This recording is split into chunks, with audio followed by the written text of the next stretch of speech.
ជំរាបសួរកូនទាំងអស់គ្នាចាសុខសប្បាយជាទេថ្ងៃនេះចាអ្នកគ្រូសប្បាយចិត្តដែលឃើញកូនទាំងអស់គ្នាសុខសប្បាយចំណែកអ្នកគ្រូវិញក៏សុខសប្បាយមិនខុសពីកូនដែរចាអញ្ចឹងនៅថ្ងៃនេះអ្នកគ្រូបានយកមេរៀនភាសាខ្មែរថ្នាក់ទី3មកបង្រៀនកូនទៀតហើយចង់ដឹងទេ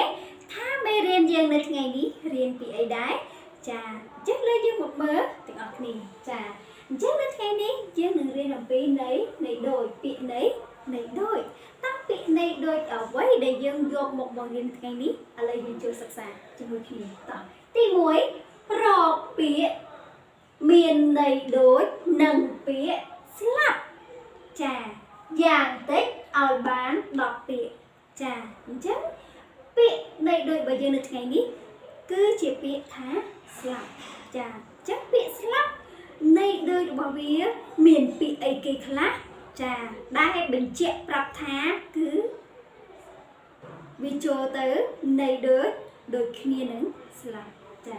អញ្ចឹងយើងមកមើលចាយ៉ាងតិចណាស់ឲ្យបាន10ពាក្យចាអញ្ចឹងចាំមើលតើ10ពាក្យឬក៏ច្រើនជាង10ពាក្យហ្នឹងតើជាពាក្យអ្វីខ្លះដែលវាចូលទៅន័យដូចជាមួយនឹងពាក្យស្លាប់បាទឥឡូវយើងមកចាធ្វើការអានទាំងអស់គ្នាតើពាក្យណាខ្លះ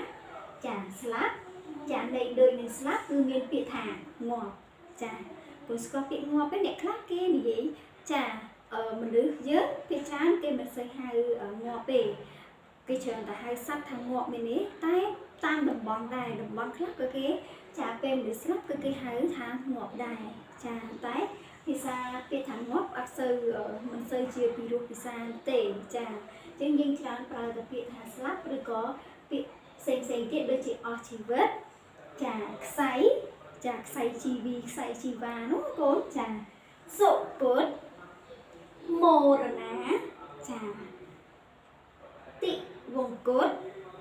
មរណៈចាមរណភាពអីនោះកូនចាពេលដែលមានអ្នកស្លាប់គេហៅមរណភាពចាឬក៏អនិច្ចកម្មចាខ្សិនខ្សែសោយតិវង្គត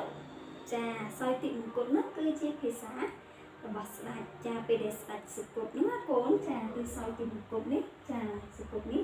ចាមួយទៀតគឺអនិច្ចធម៌ចាអញ្ចឹងមានពាក្យជាច្រើនដែលយើងអាចអានយើងអាចប្រាប់គេបានចូលទៅនៃពាក្យថាស្លាប់ចាអញ្ចឹងសង្ឃឹមថាមេរៀននៅថ្ងៃនេះនឹងជួយកូនទាំងអស់គ្នាចាអរគុណច្រើនសូមព្រះប្រទានបងកូនទាំងអស់គ្នា